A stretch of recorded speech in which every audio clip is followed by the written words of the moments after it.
welcome back to Coaches at Crown Brew Getting Coffee. Welcome back, and we're going to have our guest today is going to be Shane Garner. Shane is a multifaceted coach, assistant AD, strength trainer, involved in culture development, Fellowship of Christian Athletes. Shane, welcome. It is so great to have you here. Thank you, Coach. And just like I told you when you reached out for me, I'm extremely humbled that you would reach out to me with all the guests that you've had. So thank you very much. Oh, you're welcome. I want to say thanks to Crown Brew, of course, as always, for this facility to let us use this and interrupt the end of one of their days and to have this podcast, and for the patience of the people sitting around us who are letting us do what we do while they're here. And I want to thank Swinford Media and Ross and Abby for being here today and just making this an easy thing for me to do. It's a dream I had to interview coaches and talk about coaching, and they've allowed this to happen, and they do most of the hard work. And I want to thank my buddies at Adrenaline Fundraising, Jeff Scott and Matt, and the work that they do in helping coaches raise money. It's a necessary part of being a coach, being a good fundraiser, and they make that difficult task really easy. So if you've got fundraising needs, talk to Jeff Scott at Adrenaline, and they will take excellent care of you, man. Welcome again, Shane. And I'm going to run through, as always, and talk about some things, and we're going to jump into your career. Let's just start right off. So, highly successful coach. You were a basketball coach at Sesser. You had several conference championships. You made a trip to the Final Four. What was the year? 2014. 2014. Yeah. It was a great season, Yeah. exciting. You were a consistent winner there. But there's so much more than that, and that's why you're here today, because that would be enough to get you here. Yeah. But I love the fact that you, at a young age, you've already done so much. And so I think most people in Southern Illinois obviously know a lot about you and are familiar with you. You made a name for yourself as an athlete. You made a name for yourself as a coach. And now you're making a name for yourself in some other areas, which we'll get into, which I think that's pretty amazing. So let's start. You grew up in Sesser? Yes. So tell me about your family growing up. Born and raised in Sesser, Illinois. I actually live just across the alley from where I grew up my entire life. Mom and Dad lived there, but growing up in Sesser was great. Small town kid. I could play out in the street. I could go wherever I wanted. Mom and Dad didn't have to worry about anything.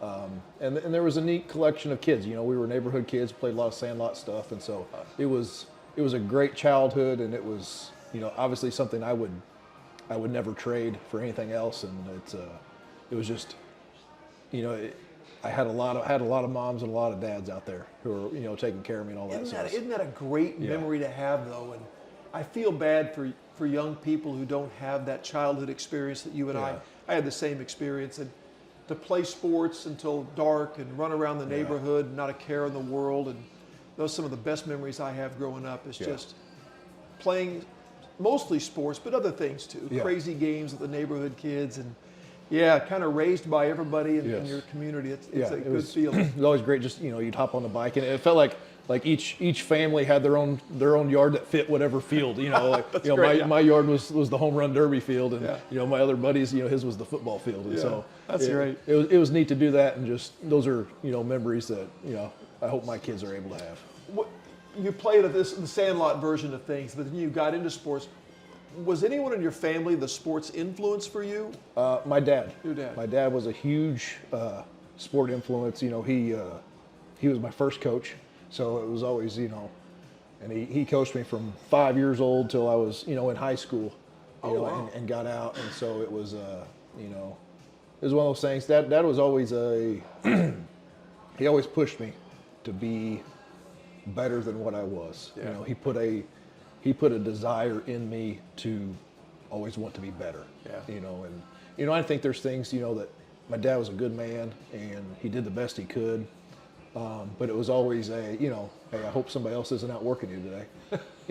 Just putting those things, putting those things on you, and so that was ingrained in my heart that I always got to work to become better, and so that was a big foundation of who I am today, was that right there. And I feel like that's still in you, absolutely. Up to this point, you're still that guy. Yeah.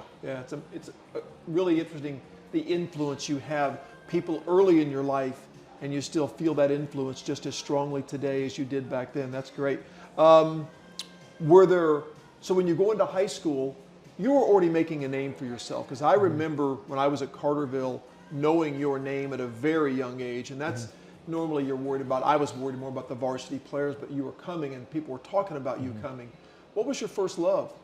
You know, baseball was always my first, and I think it's because it was my first sport. You know, it was that first feel of being a part of a team, having a, you know, we had makeshift uniforms that kind of matched in Little League, and being out there and being a part of a team. And so that was but you know what? I just loved whatever season it was. That was kind of how it went. And, you know, whether it was baseball, football, basketball, I mean, I ran track too, just whatever it was. I loved competing. I loved playing. I loved challenging myself to learn something.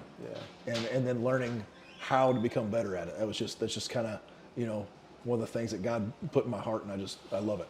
High school coaches, big influence on you? Yes. You know, as you know, I played for a great man named Ross Babington, who was, you know, was probably the great, other than my father, the greatest coach, you know, I ever had. Ross was so good at getting us to play as hard as we could and to do the right thing.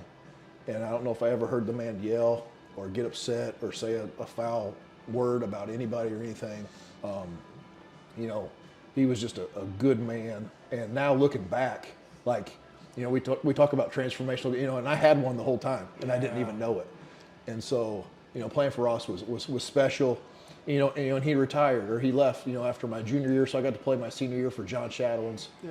And, you know, and the unique thing with John was my junior high basketball coach. So he was my first official school coach that I ever had. Yeah. He coached me through junior high. He was my lower level football coach. Then he took over as the varsity coach my senior year, so I kind of played for him like every year.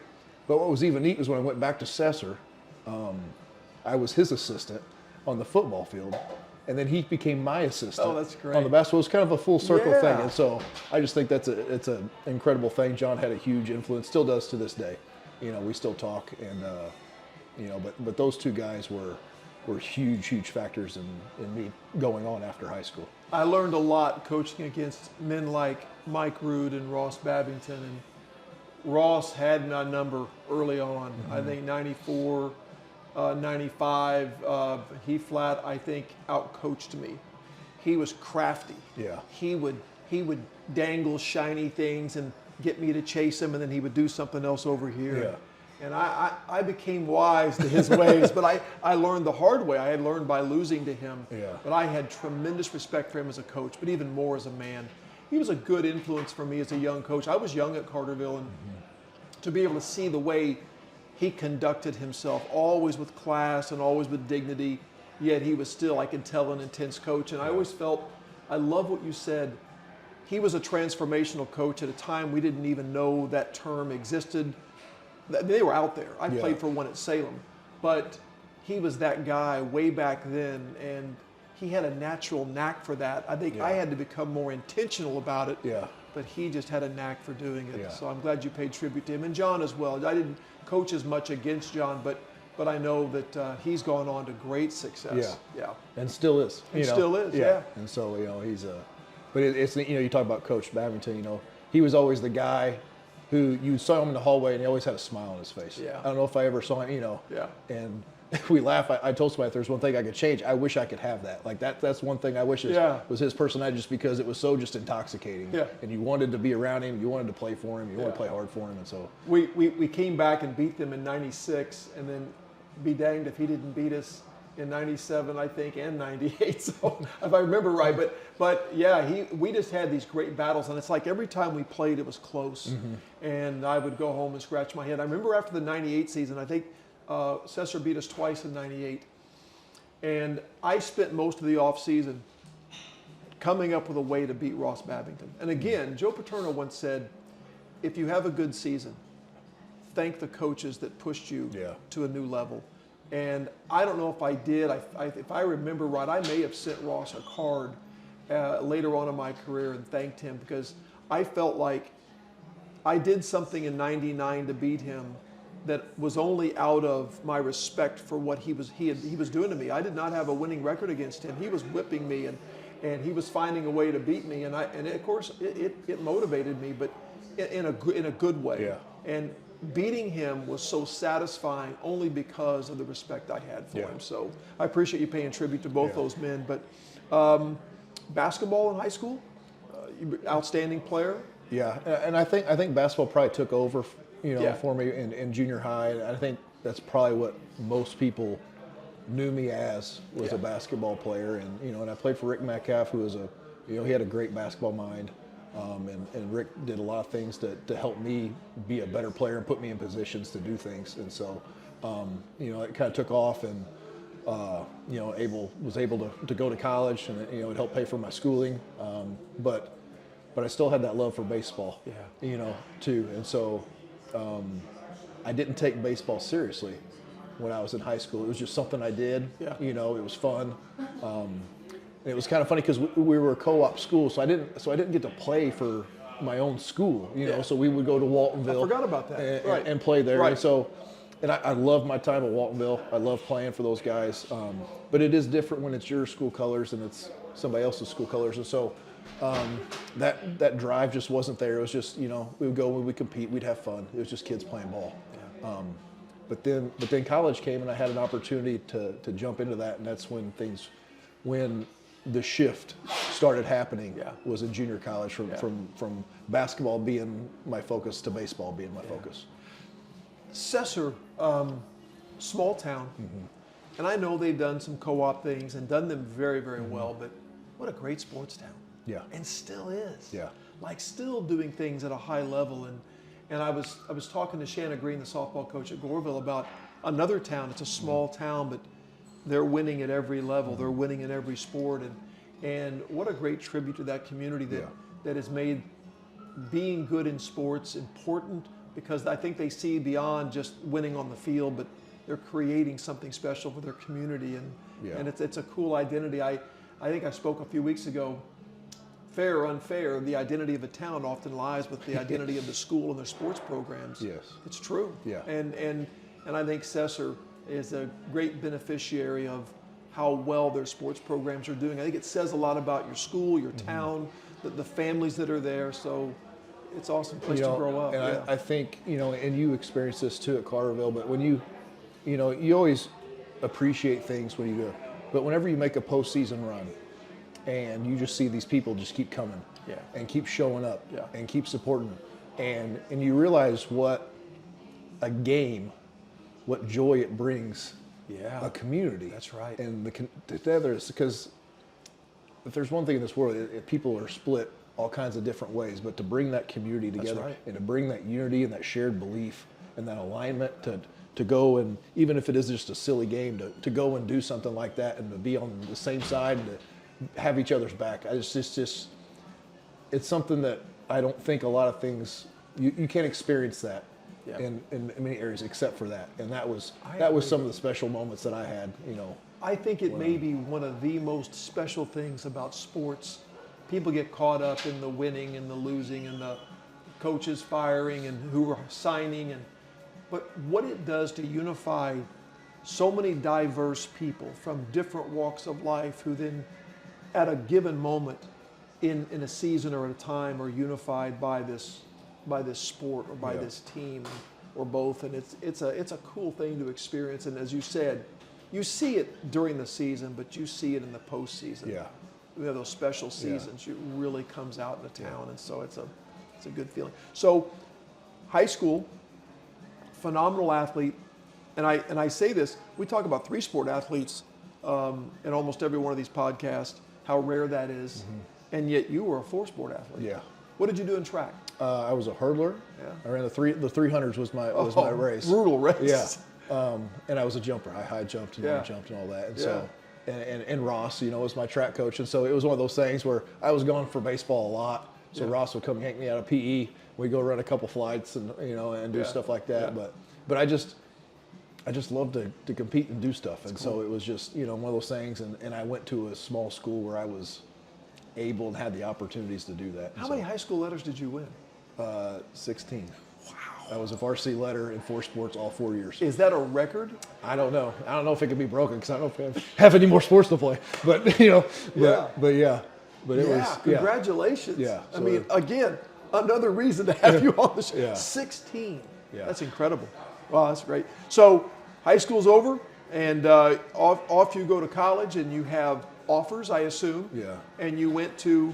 I go to Rend Lake College. Rend Lake. You know, and although my career at Rend Lake was not what I thought it would be, going to Rend Lake was probably the best decision I think I made in my life because I was not mature enough yet to go to a 4-year, not just as a person, but as a student and as an athlete. Right. And Rend Lake taught me a lot. Yeah. I never finished a season at Rend Lake, playing 2 sports, never finished a season. Broken bones, knee surgeries, my body just was, you know, it just couldn't handle the load. And which is kind of, you know, when I go off to SIU after Rend Lake, but it was those seasons were hard. And there was those moments where my identity my whole life has been as an athlete. And I didn't know if that was going to go on anymore after that. And so there was a lot of soul searching going on during those times and trying to figure out life and growing up and in those pains. So I'm very thankful that I was there and I was still living at home while all that was going on, being with my mom and dad. But, you know, I healed and I went on and had a new appreciation for things. You know, I had a new appreciation for being an athlete and knowing that, hey, this isn't going to last forever. And not everybody gets to do this. And so I had an academic scholarship to go to SIU. I called Dan Callahan and said, hey, I'd like to come play baseball. Yeah. And he said, all right, come show me what you got.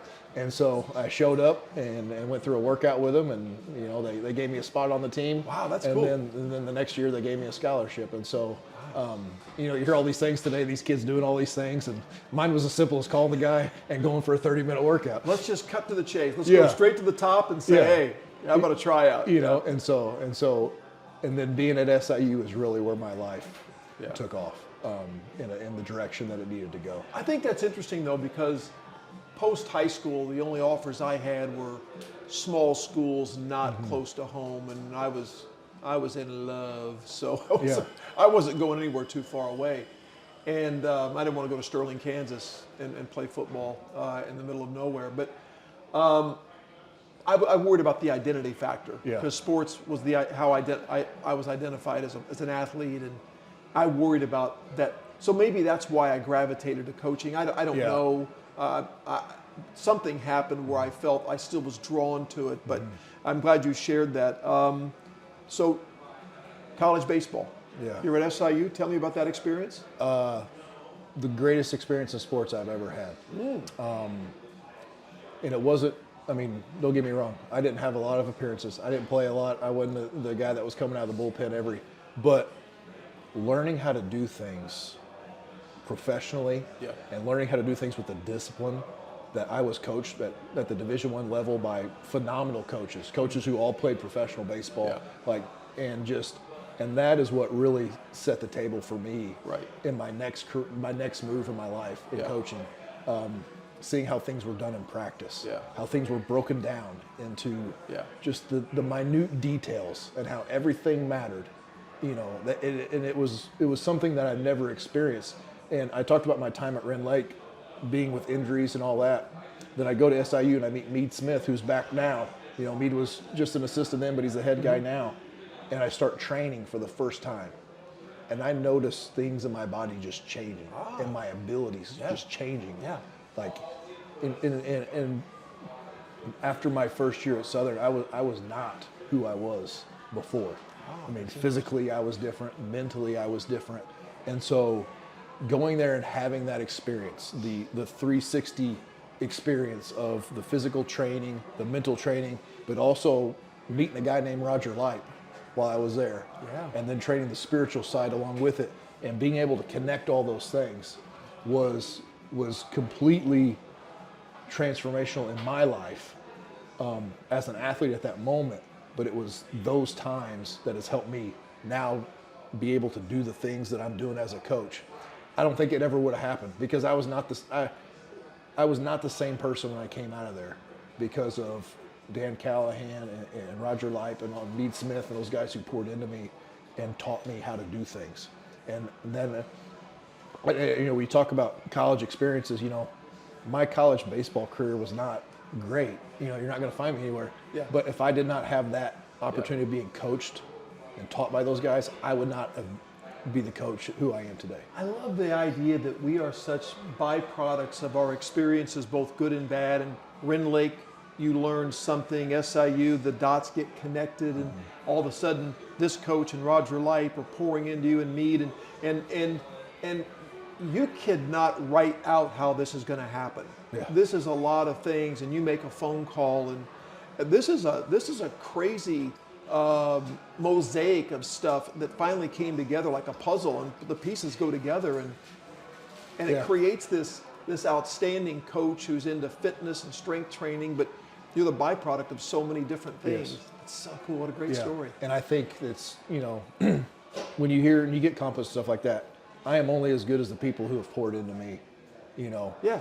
And I feel that it's my duty and my obligation to pay that forward and to pour that into all the kids that I have contacted. And it's not anything that I have done. I just had some really good coaches. That's how I feel. I feel like I was changed.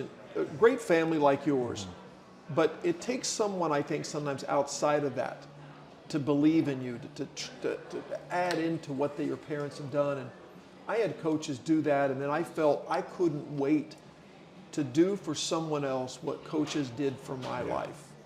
And I didn't even know I was going to go into coaching, but I look back in my life, and I've had a chance to reflect now in retirement. Profound influences led me to that coaching path that I almost couldn't avoid. Yeah. It was like there was a calling to go do what they had done for me. Yeah. So I agree with you. I'm just the byproduct of great family, great coaches, and then even once I became a coach, these assistant coaches that I worked with, and people on the periphery like Roger Lipe in my life, and all of a sudden, a career happens. But I feel like I didn't have a lot to do with it. I feel like I was just using the gifts and talents, and I appreciate you sharing that so well. Your decision to coach. So you're done at SIU. Your first job is? I'm a 5th grade teacher at Sesser-Valier Elementary. Okay, so I forgot that. So tell me about teaching 5th grade. I taught in the 5th grade classroom for 12 years. I love it. 5th graders, my daughter taught 5th grade, Not necessarily what I think I was made to do, but I am so glad that I did it because, once again, I tried to take everything. You can learn from anything. Yeah. And teaching in the elementary and breaking things down for an elementary kid to understand and do that stuff helped me so much in my coaching, because I did that same stuff. Whether it's the offense we were running, I would reverse engineer it back to those steps to teach it, just like I would in the 5th grade classroom. And so it was trying at times. It was funny at times. It was, but doing the same thing for 12 years, it was that. But once again, I always look at things that one thing's not going to last forever, and everything's just a small chapter, a small blip on the small blip of our lives. But it's always something that leads. It's the next step. It prepares you if you allow it. Yeah. And so whether you go back to when I was injured at Rend Lake, I never would have went to SIU if it would have been for that. Right. I'm here. I'm teaching 5th grade, but I don't think I would have been able to teach on the court as well if I had not done that. And so but I think that's great. And I think also the fact that you are aware that each experience you can learn something from is missed by some people. Yeah. And I think maybe I always try to find, and sometimes I'm right, sometimes I'm wrong, I'm sure, but I like to find this unique gift that each of my guests have. And I think I'm learning that your gift is being aware that I can learn something here, I can learn something here, I can learn something from that person, this person. And so the fact that you're aware of that gives the opportunity, because some people just survive a situation and they miss the opportunities to learn from it. And some of the things, some of the experiences like Rend Lake are not easy to learn from. Some of my losing seasons were not easy to learn from. I didn't want to learn a lesson, but some of the most valuable lessons I learned were when I didn't do a very good job and I had to make changes. So that may be one of your gifts, is just that ability to piece together things and learn from being a fifth grade teacher. That's interesting. Yeah. I love that. So you get a fifth grade job at Sesser. When do you start coaching? Immediately? Immediately. My first job was, I was the junior high softball coach. So that was my first. been there, man. That was my first head coach. So I went from in May playing the Missouri Valley Conference baseball tournament to August coaching junior high girls softball in the Coal Belt Conference. Yes. So quite the drastic change. Yeah. And and I was a baseball guy, so everybody thought, I didn't know anything about pitching. I didn't know, learning the game. It was a lot different. But once again, here we go. It was just an opportunity to learn. Yeah. And good thing I had a buddy named Nathan Emmerich who was a pretty Nathan, successful softball yeah, coach. yeah. And so, he kind of helped me out a little bit and gave me some stuff to do. But I did that for 2 years. Yeah. Very, very interesting. But once again, it was something to learn, and and coaching junior high girls was a lot different than coaching high school boys. Yeah. But it was, once again, it was just another one of those steps to something else. How long did you do that? Just for 2 years. 2 years. Yeah. And so just kind of along the same lines, but a little bit off the beaten path here. You're coaching in your hometown. You did it for several years. Positives and negatives of being a hometown coach. Positives. The knowing, like, this was my home.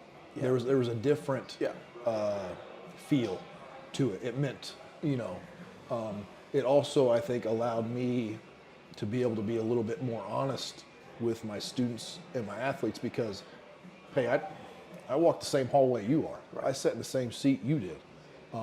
So don't tell me how it's different. I'm the same as you, and I had this experience. So why can't you have this experience? Great. Why do you not deserve this? Yes. Because you're from a small town. And so it gave me a little bit of that validity to to coach in that way. The negatives is everybody knows you. Yeah. Expectations. Expectations. Yeah. And sometimes, God love them, sometimes people want to treat you like you're 15 years old, Yeah, they do. even though you're 30. Yeah. Well, they still see you as that kid. Yeah. Yeah. And they maybe would step over the line a little Yeah. bit in how they would approach you or talk to you or show up at your house. And so things like that, Yeah, I get it. it just, and in coaching, it just happens. I don't think anyone gets into coaching to make people mad. No. I mean, but I do think it's a byproduct that happens just because we're all human, and there's things. And so things like that kind of add up over time. Yeah. And that's kind of where it got for me. Yeah. Was a little bit of stuff added up, and it just became harder because relationships mean more to me than a game. Let's talk about your basketball success. So you become the head basketball coach in what year? 2014. 13-14 was my first Okay, season. so you had a good run Yeah. as head basketball coach. And there was a good tradition there. You're involved in basketball is important to Sesser. He had always been good in basketball. We had some storied names that played basketball there, including your own. So how did you approach the game as the head basketball coach? You're new in 2013-14. How did you approach the game as a first-year head coach? In James Kerr's book, Legacy, he talks about leaving the jersey better than you found it. And so that was kind of the thing. I was given a gift of a program that went on way, way before me. Yeah. And is going to go on way, way after me. Yeah. And so, once again, I've got it for X amount of time. So, am I going to leave it better than how I found it? And so, I tried to search for ways to bring my experiences, my college experiences, things that were taught at a different level, to the high school. Not in a complicated way, but in a different way. Right. A competitive advantage way. With the strength training and different things like that, different recovery things. Some things they maybe hadn't done before? In the past. And Right. and the mental side of it, having classroom sessions once a week, talking about the mental side of things, and talking about culture, and talking about character, and doing things like that, because I knew if I could get these kids to believe in what I had envisioned, that we could do something. And luckily God gave me 3 assistants who had the same mission that I did. That's important. And having that allowed these kids to believe in something. And for me in coaching, the greatest thing ever is, that first year we were preseason, and I went up on the marker board. A guy predicted us to be finish sixth in our conference. And I wrote 0 All-Americans, 0 All-State, 0 All-South, 0 All-Conference, 0 varsity coaching wins. And that's who we were at that point in time. Right. We were nobody. Yeah. And I said, but this isn't where we're going to finish. Mm-hmm. That if we can come together, we can believe and become aligned, then we can do something. And, we finished year at Carver Arena in Peoria and coming home with a trophy. And so, to say things started off pretty hot, they started off pretty hot. Yeah. But that's because I had kids and coaches who believed, and I had coaches who could take a vision in my head and make it come to life for me. Yeah, that's powerful. But having you being aware that I have to instill and train and share that vision and then do things to manifest it among the program is so important, because you can have that vision, you can have what you want your values to be in your program, but you got to be able to teach that and convey that, and then beyond that, you got to reinforce it every day. You got to find ways. I know you know this. Yeah. We've taught culture together at Yeah. clinics. You got to be able to reinforce that with, hey, I saw this today, and that's who we are. Yeah. You point out when it doesn't go well, and you've always done such a good job of making sure it's intentional, I think is the word. So many of my coaches growing up were so amazing at doing this, but it wasn't intentional. Yeah. And I think what's changed now is it has to be, I think. And another thing, going back, I was an assistant for 6 years. Yeah. Before I became a head coach, and I always would study other coaches. Yeah. I always studied Shane Witzel and John Krause and Bob Wagner and Shane Hawkins, and watch how these guys who had success, how they did things. Sure. It took bits and pieces of it, but also developing myself in other way. Reading John Wooden books and doing different things.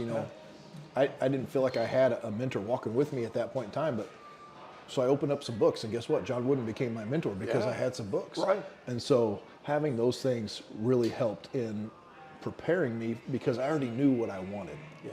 It wasn't, oh man, I got this job, what are we going to do now? Yeah. And I think you get caught. But it was years and years and years of compiling and learning and writing and just taking bits and pieces of things that, hey, that's really good. Hey, when there's a bad call, that's the guy I want to react like, right there. Things like that. That's profound. Because if I react like that, then I know those 5 kids on the floor and the other 10 sitting on the bench behind me will react the same way. And so it was say those, and I'll be the first to say, the way I act in a game of stuff is not my default. It had to be trained and it had to be learned, and thankfully I had good teachers, and thankfully I got Jesus to help transform who I am, because I'd rather fight and be very sarcastic, and and that doesn't usually go over well. Yeah. I tried that a few times. That did not go well. But those things added together set me up for the success that we had. Yeah, and again, I love the idea that it was intentional. You said, I'm going to model the behavior.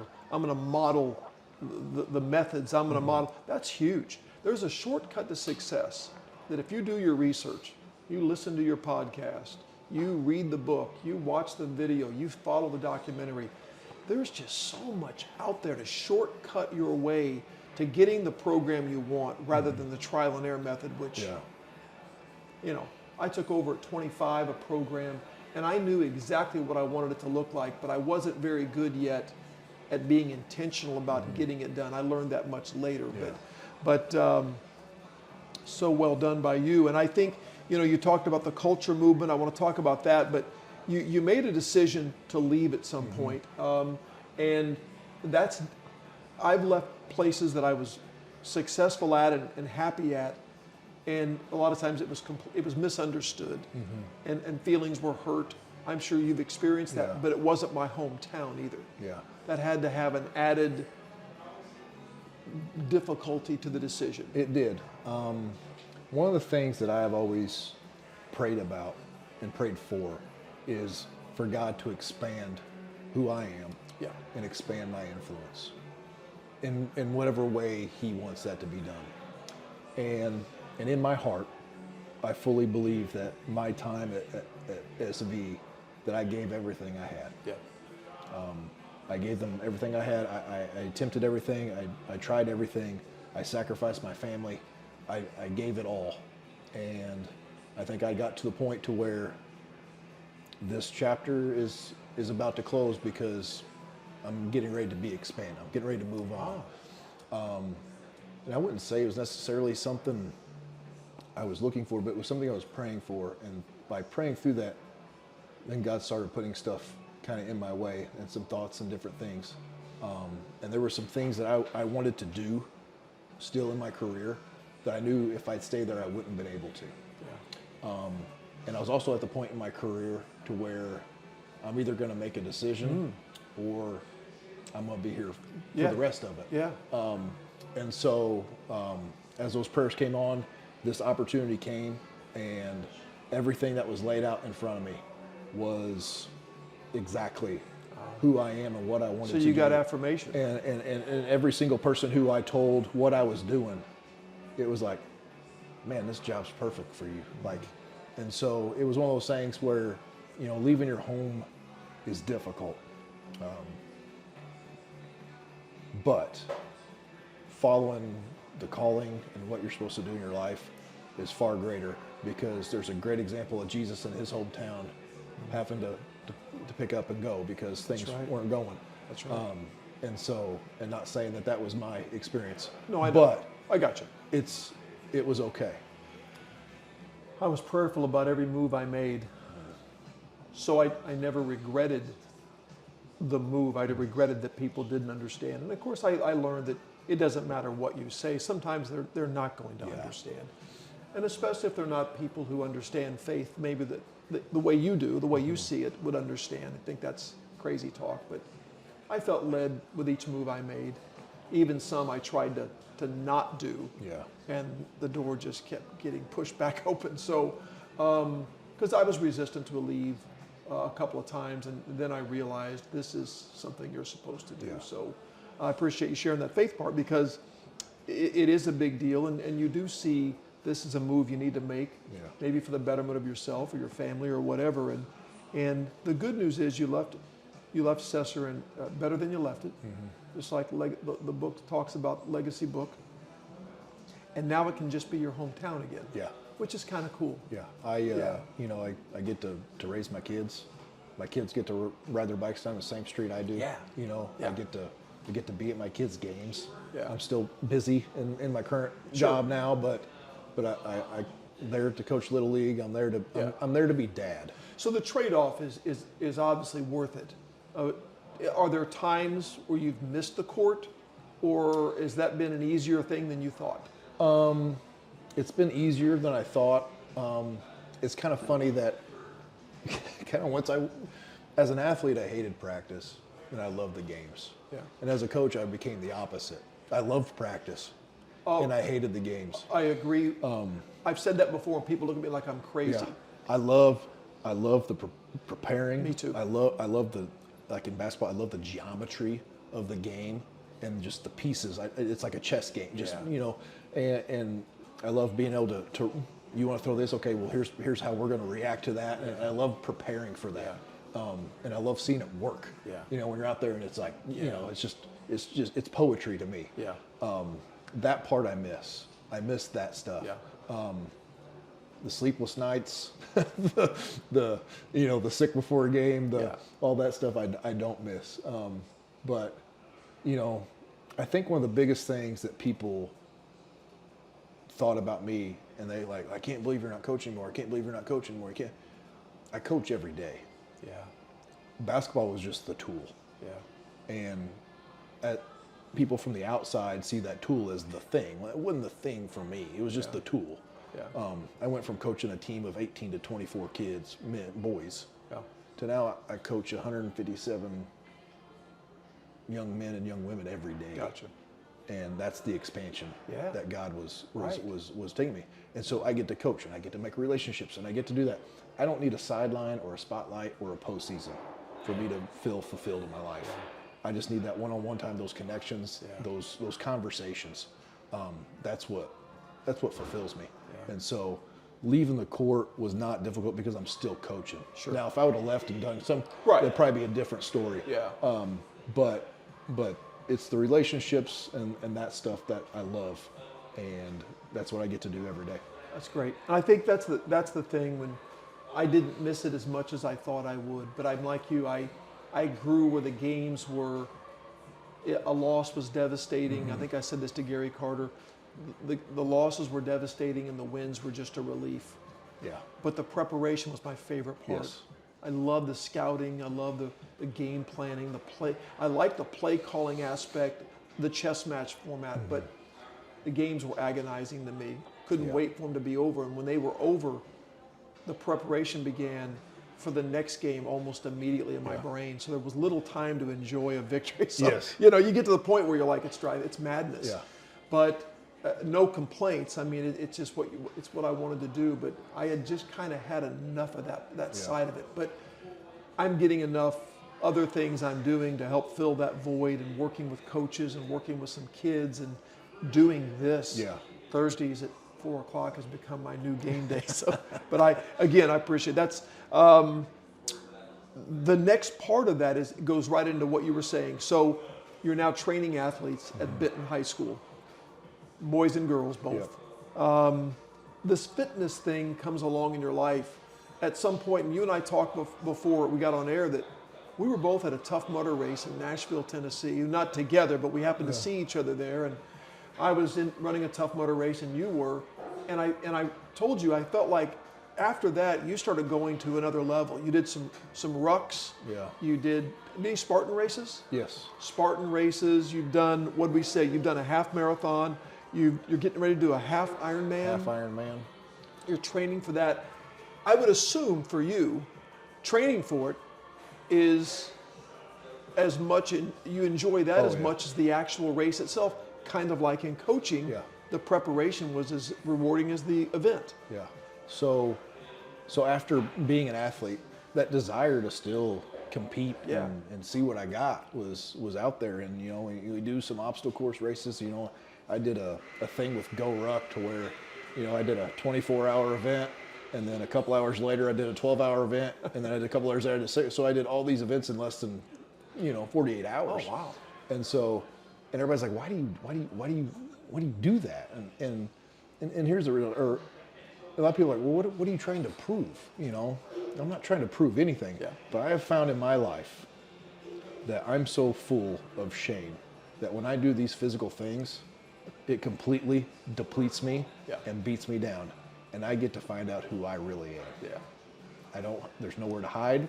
There's no fluff to put on. Yeah. Like I actually find out, who I am when I'm getting the tar kicked out of me in these things. And so it's neat to experience that because I talk a lot, but anyway, and so these things just kind of jump around. And so I've just kind of jumped around from one thing to the next, and here I am at 40 years old and training for a half Ironman. And you're right. I've got a guy named Michael McKee who's a phenomenal human being who's helped me doing my training, and I can't wait every day to look up and see what the workout is and to go do it. And he's kind of a mad scientist when it comes to stuff, and so some of it's kind of off the wall, which I love. So when is the race? May 11th. And it's where? In Panama City Beach, Florida. Oh, good for you. So my objective, and I got to swim in the Gulf of Mexico. So I know the Ironman, 2.5 mile swim, 110 mile bike ride, and a marathon. So this is just everything's in half. Yeah. Everything in half. So we're 1.2 swim, 56 mile bike, and then you go run a half marathon after that. So at least you're in a good spot. I'm in a great spot. Yeah. I know if I can survive the swim, I'll be okay. That's the key. Yeah. And part of the reason I didn't even do the Doc Spackman is because the swim part intimidated me. And that's another thing too. Yeah. Swimming's difficult. It is. Like I'm here trying to swim and do, like, it's not just swim around the pool. Like, you know, I'm trying to get these laps in and I'm getting up in meters and everything, trying to get up to a mile and stuff like that. Like that is a difficult task because it's something completely opposite of how I've trained my whole life. Yeah. In every sport I had, which was boom, boom, boom. You know, Yeah. this is being smooth. But I will tell you what, I have such a good time with God when I'm in that pool. Yeah. Because in very few moments of my life do I have complete silence and isolation. I have it when I'm in that pool and I'm swimming. So that's part of the reason why I think I go to these things, because you just get to experience something new. I was training for the Doc Spackman, and I was afraid of drowning in Campus Lake. So I was training at John A. Logan, and I was frustrated because swimming, I'm a fast swimmer, but I don't have any endurance. Yeah. And so I was swimming at this crazy pace, and there was an older woman, must have been, I would guess she was in her 70s or 80s, and she was just plopping one arm in front of the other. I don't know how she stayed afloat, but the entire time she was there, she didn't stop. Yeah. And I would go down and back and get out, and you know, I'm exhausted, and I'm like, how do I get to that? And I never figured it out. But anyway, I have so much respect for the Ironman, for the triathlon stuff, but the swimming part is humbling. Yes, it is. Yeah, so I love what you said. A lot of that self-discovery comes in those moments where we are humbled. Yeah. I just spent the weekend at a culture conference, and I met a man that does adventures. He does outdoor adventures. He does it for spiritual reasons, for faith-based reasons. But he said the best way to reach a man's heart, he's learned, or a woman, is to put him out in the wilderness where they're a little bit afraid. Yeah. All the facade is dropped. They're dependent on other things than Yeah. themselves. You know what I mean? Yeah. And I think your training has done that for Yeah. you. And I think for him, he said, I really get to find out who people are. Yeah. But it's not until we get out in the wilderness for several days that those facades start falling away, and those images and those thoughts, and they become just who they are. Yeah. And I think, you know, going to what I do now with training athletes, I think that's what I love, because you get to put kids in those positions. Yeah. You know, the weights don't lie, and they don't No discriminate. show favorites. No. And you can always, you can't outrun them. You can always add more. Yeah. And so, number one, I love that it teaches kids that this is a never-ending process. Yeah. That we're going to constantly chase greatness and get better. Yeah. But also, you can't fake it. No. You got to put the work in to see it. And so, Tell me about Deadbird. Deadbird. So, you know, Deadbird's my personal training business. Okay. Started in what year? 2020. I'll start with the name. Yeah, I've been dying to ask you that. So this is during COVID. You know, I bought equipment to have a home gym in my garage because everything was, you know, shut down, couldn't do anything. So training is important to me, so we made the investment to do that. And it was in the summer when training, garage doors are open, all that, and I had a bird actually fly into the garage, ran into the windowsill, and it died. And so my kids come in, they kept screaming there was a dead bird, you know, and so they started calling it the Deadbird Gym. That's awesome. Because of, you know, bird died in there. Yeah. And so it was just a funny thing to do. And so we just started calling it, you know, Deadbird Barbell. And so it completely started as a joke. Yeah. And then as COVID went on, and I'm doing some stuff and getting connected and putting stuff out there, people start reaching out and asking for help. Like, hey, could you help with this? Hey, I got a kid who can help with this, you know, hey. And so as that started, then it kind of just started as a business of helping kids. And the sole purpose of this is I was a small town kid. Yeah. And I previously talked about when I went to SIU and how my athleticism just changed. Yeah. I'm a small town kid who didn't have anybody who could help me. And so I wanted to be an outlet for other kids who were like me, who wanted to train, who wanted to get better, who had that desire, but didn't have anybody to help them. great. And so we started Deadbird to do that for kids who needed somebody to help them. And so it became, and you know, and I still have some kids all over Southern Illinois who were helping out. But it started with an actual Deadbird, but the purpose behind it was to help those small town kids like me who had that desire. Cool mission. Yeah. Do you have any adults involved? Some. Some? Yeah. So without going into great detail on the fitness part, it's weightlifting, it's training, it's all kinds of things. Real quick, touch on the importance of diet in all of this. So that's part of the Deadbird program? Yes. Yes? Yeah, so I work for a company called First Form, who's just right out of Fenton, Missouri, right outside of St. Louis. Sal Frisella, who's the president of the company, SIU graduate, played SIU baseball. So did you know him ahead of time? Yeah. Oh, okay. So you got a previous relationship. Previous relationship with Sal, and I got connected with the company, and they're obviously in the supplement sales, but they're very big on the nutrition. And so, during COVID, I just started learning, and I'm just learning from these guys and getting connected with them. And it was really the first time, in my life where I actually paid attention to my diet and how I'm fueling myself and actually fueling it the exact way it needs to be fueled. And it was unbelievable how it changed, and I was like, I've been doing this for a while now, and I'm just figuring this out. But it was amazing, the transformation in my body and how I felt and my performance.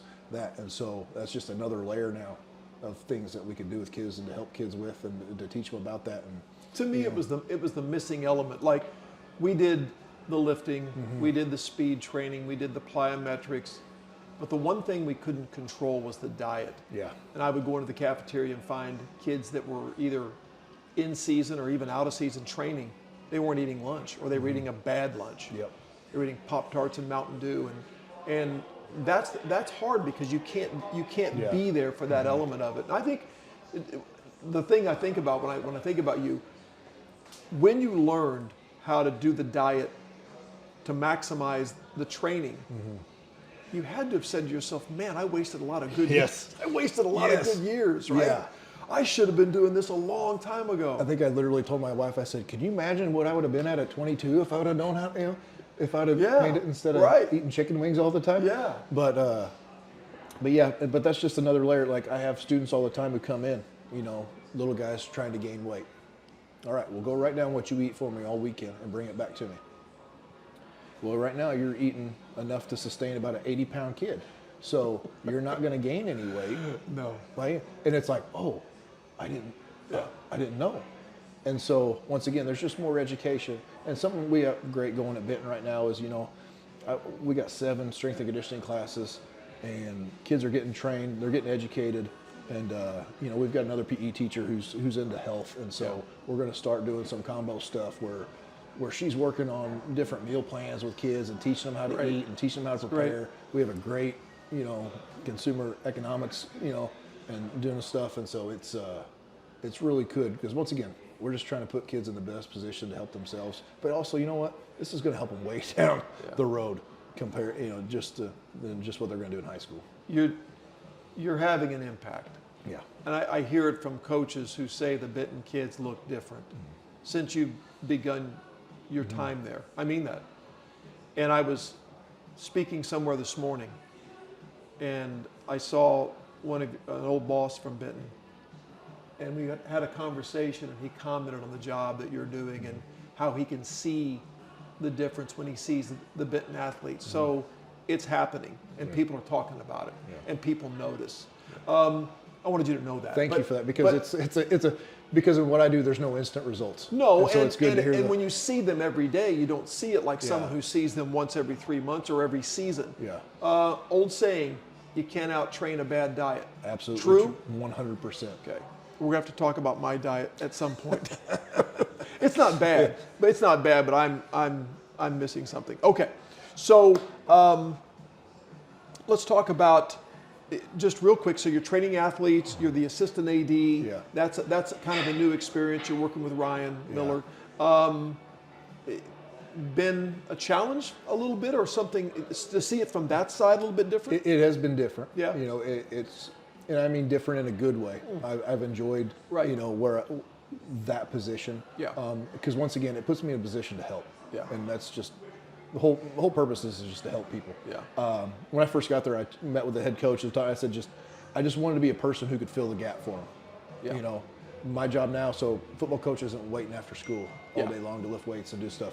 But my primary position as the assistant is, I help with the administrative work and do stuff but I really work on the professional development with our coaches. We do book studies. We've gone through 3D training, and our coaches have purpose statements and mission statements, and they know their why and why they coach. Yeah. And help just putting things in their possession to use. Yeah. Hey coach, we need some team building stuff. What do you got for us? And so I can be the guy that helps them do that. That's great. Hey, we got X, Y, and Z going on. What, you got anything to help with that? Yes. And so being able to be the person that can just supply them with the needs that they have, and to help them do that, it's been really fulfilling, because once again, as I talked earlier, I'm just giving back to what's been given to me. Yeah. And so it's very neat to just be in that position and to help in the culture building and the teamwork and the different things like that. I just had this image of this program that's got these holes, and it's a good program, but you've stepped in and you're filling those holes: the strength training, the diet, the culture, the coaching influence, mission statements, and team building. And that's cool, because you're filling that in, because a coach cannot, a coach in any sport doesn't have the time to do all of that by themselves. They need a resource. And I think Benton might be onto something, and there may be schools that are going to look at what's happening there and say, we need that guy, because it's becoming, I think, a bigger and bigger deal. I mean, as I said, I was at a culture conference this weekend full of business leaders and people, and there is this new wave coming of, we got to take care of our things in-house before we export the sport, the business, whatever we're doing. We gotta build a culture that's strong, and then we worry about the results. Yeah. And I think, and part of that is, working with the coaches as I have, is just being there for them. Yeah. Being an ear. Yeah. Letting them, if they want to come in and vent, Yeah. come in and vent. You got a problem with a parent, come on, and just being able to sit and talk with them, and just to kind of give them some advice or help or Or an attaboy whatever or it an is. attagirl. Just whatever that is, and just having those moments. FCA, we're both FCA. on the FCA board here in Southern Illinois, and I know the impact FCA had as an athlete at Salem many years ago, and everywhere I've been as a coach. The influence of Roger Lipe and others, and we're still both, I think, very aware of the importance of Fellowship of Christian Athletes. My journey started at SIU with Roger, and I talked earlier about how my father had such an impact on me, a desire to get better, and a lot of that desire was to perform so my dad would be pleased. And I still had that. And I think every son has a little bit of that. But Roger was able to show me that being an athlete and going out and competing was an act of worship to make your Heavenly Father pleased also. That's right. With how you do things. That's right. And it completely, changed the way I looked at it, to where I was still doing things in a manner to please, but now it was to glorify God in those ways. And so having that and carrying that on, and being able to be a huddle leader at SV for 15 years, and had some great kids who are huddle leaders now in other schools, which blesses my heart. And now I'm at Benton, and I'm able to do FCA with Matt Wynn, who I think is one of the finest human beings to ever walk the face of this earth. And things are going great, and we've revamped some stuff, and we had some rough stuff going at the beginning of the year.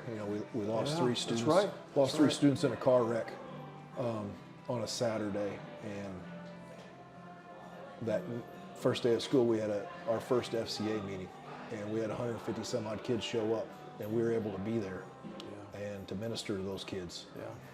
And that number's still going strong. That's great. To here we are in almost March.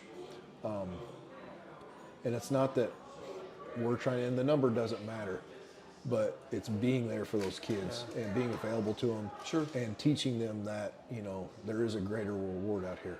But the training that you're doing, strength, diet, culture, leadership, whatever, and then that spiritual side of it is part of that training for kids that want that and need that. So I appreciate your work with the FCA board, and with Brian Lahr and Justin Raby and the whole crew, and Austin Dixon here locally. And I just feel blessed to be included in that group, and look forward to our banquets coming up, and people giving to a cause that I know is making a difference. Yeah. It is making a difference. I said last year at the banquet, we give to a lot of things with the hope that it's making a difference. And I can tell you straightforward that anything you give to FCA is making a difference. Yeah. Not a hope, it is. Yeah. So, and it's, once again, you hear all things, but giving coaches the tools yeah. to be who they need to be. There's no other greater influence than your coach. And so many kids are influenced every day by coaches. And Yeah. so, having FCA leaders who are there to help those coaches to do those things. And, it's, the stuff that Brian has been able to do in Southern Illinois here and getting Austin and Justin and Britt and just continue to expand. I fully believe there's going to be some amazing things that happen in our school systems because of FCA. Being at the Fields of Faith last year was a cool experience for me, and blown away by the testimonies of those Yeah. kids. I just kind of put my little speech I had away and said what they said, because it was way better than what I had prepared. Funny you mentioned Matt Wynn. I had I student taught at Benton, and I was a student coach there. Yeah. My first coaching experience as a so-called teacher. Yeah. Had a great experience in Benton. I wanted to work there so bad, Yeah. and they didn't have a teaching job, so I ended up at Sparta. But it was a good experience, and I remember being there at the time. Matt Wynn was playing. Ron Heron was the basketball coach, and they would call him Matt the Zone Buster Wynn. So I still think when you say Matt Wynn, I think of that automatically. But in closing, I'm not even going to ask this question because it says the best part of what you do, and I think you have so eloquently said that the influence, the training, but the influence you're able to have, and coaching today's athlete. I get that question a lot, but kids are kids, man. Yeah. And they're willing to learn if they're led the right way. I think Absolutely. there's challenges. Don't Yes. get me wrong, and the family is maybe not what it once was, but I still think there's so many great kids out there. There's My goodness. a lot of people that are kids different nowadays than what they were. Yeah. I don't know if there's an answer there or not, but I do know that the world that they're in is different. Yeah, sure. And so for us to go to battle with that, Yeah. I think is where you win those kids. And then I think you are coaching the kids that you previous generations have. Yeah, and it's more important now than ever. We can still win. We can still win. Just a little different fight. Yeah. But it's as important now, maybe more important than ever before, that coaches have always been influential. Yeah. But never more than right now. Yeah. And FCA is the same way. Okay, so Shane left Sesser-Valier and he grew into this new position. So what's next for Shane Garner? I don't know. Yeah, I keep praying for God to expand me. yeah, But as I've gotten older, I have found that it's not necessarily doing more. That's what's important. yeah, It's being more yeah, is where it's at. yeah, And so every day I just try to be more Yeah. with where I am Yeah. and with what I'm doing. yeah. If you would have told me 20 years ago this would be my job and what I would do, I would have laughed in your face, because I'm like, there's no way people pay somebody to do what but they do. They And do so now. And Yeah. so I'm just trying to be more in those moments Yeah. and not getting anxious about what tomorrow's going to bring, Yeah. but just being who I need to be, who God needs me to be in the day. I think you might be the beginning of a movement, as I said, for this kind of coach in schools that we've needed. But hopefully your example will spill over to other schools that are finding out they need it too. Family, Bethany, Crew, Calla, and Croy. Briefly, well, I'm not to briefly understate them, but talk about your family. Got our hands full. Yeah. 14 years in marriage, be 15 in Congratulations. November. Crew is in 5th grade, so he'll be in junior high next year, which will be a big jump. I can't believe I'll have a kid who's in junior high already, but he's super intelligent, super funny. My daughter, she's in 2nd grade. She's super artistic. Yeah. And then my little fire plug, my 5-year-old Croy, he's super involved in sports. He loves everything. Yeah. He reminds me of myself just a Yeah. lot, because he just wants to play everything all the time. Yeah. What I love about my kids is they're all different. Isn't that cool? And so we get to experience Yeah. a little bit of everything with them. That's awesome. And so, but I get to be dad a lot now Yeah. instead of coach, and so it's fun to my oldest remembers me coaching, but my other ones they don't really remember it, and that's okay. Yeah. You know, I'm good with that. Yeah. Because if I'm not dad first, then I've failed at this. And Bethany's been down that road now, the coaching road, and she's and God love my wife. You know, she for so long she put aside her dreams and her life to raise our kids, and for me to chase my dreams. And and she's back in the classroom now for the first year this year, teaching first grade. Oh, that's great. And she loves every second of it. That's great. And so it's been great to be supportive of her. Amen. You know, and I don't think I've done that a lot early on. And so it's been nice to be on the other side of that. Another cool advantage that you've gained through stepping away, stepping away you give up a lot, but you're finding new things to enjoy and new advantages to that. And I just want to tell you, man, I'm blessed to know you.